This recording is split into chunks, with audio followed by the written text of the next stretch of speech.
Hello again there, Cajon drummers. Thank you to everyone who jumped in and voted on last week's 3-Beat Thursday.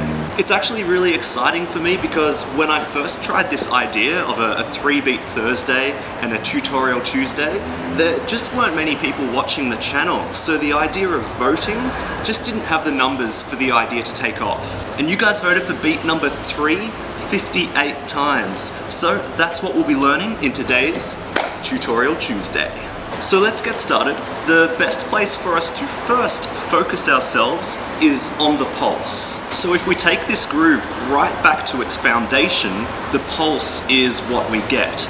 And if you're someone who likes visual metaphors, then in that way we're drawing the outline of a shape or a picture with our pulse. And then everything that goes on top, those other layers, that's what we're using to fill that in with color and textures.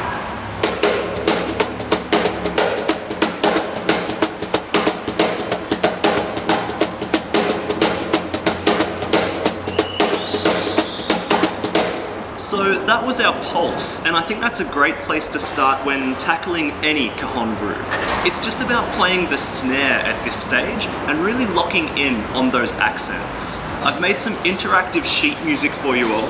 I used a tool on Mike Johnston's website called the Groove Scribe.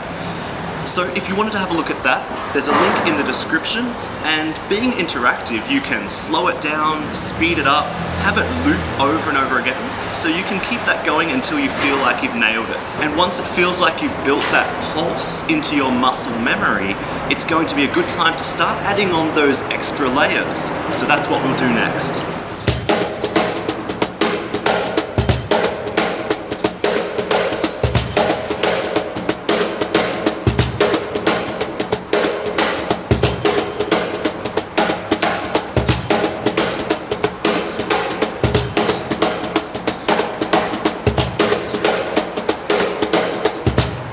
This groove has a nice floating feel to it, and I think that's because our bass is fairly well spaced and almost used sparingly. We only lock the groove down with an accent on the bass once per bar on beat 1. In addition to that, we're creating an effect where we fall into that big accent on the last beat of each bar. That's the of 4, where we have that last bass note and we get that heartbeat style da-dum leading into each bar.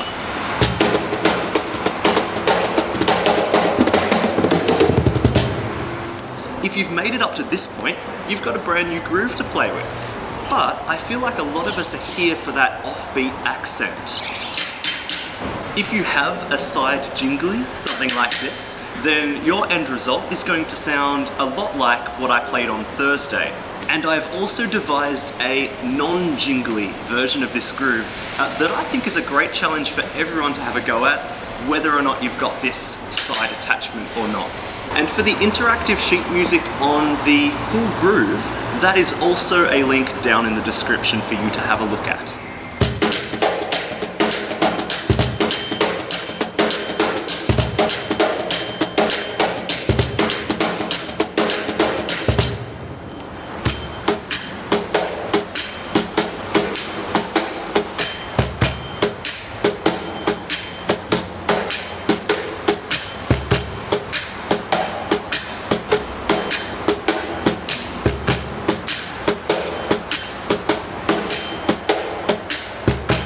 Okay, so I'm not going to get much faster than that with the non-jingly version, and that's because the non-jingle version is the knuckle knock version. Either way, our right hand is still changing position on every second stroke. However, with the knuckle knock, it's just a little bit harder because I haven't got my ninja reflexes yet.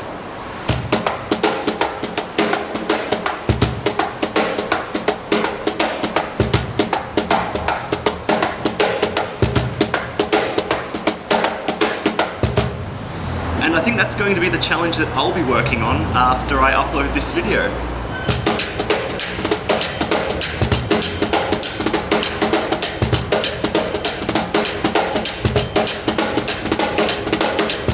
So just remembering exactly how this groove was played in last week's video, that little embellishment on top was just a little bit of finger roll technique.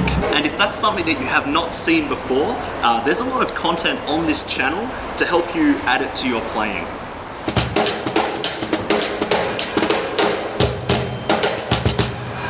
So even when we get a little bit crazy with the groove towards the end of the video, I still want to emphasize that the most important layer is that foundation, the pulse.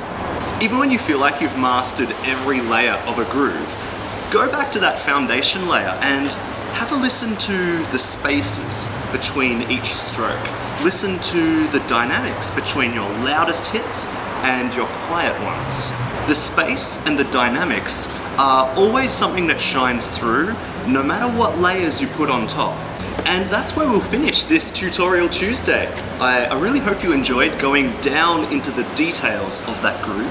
And if you've got any Cajon playing friends you think might enjoy it too, send them a link. It helps the channel grow. Finally, if you're new here and you want to see more videos like this, hitting that subscribe button will just mean that you're in the loop as soon as I upload the next video. That happens to be on Thursday, which is coming up very soon. So thanks again everyone for watching, and I'll chat to you later. Bye.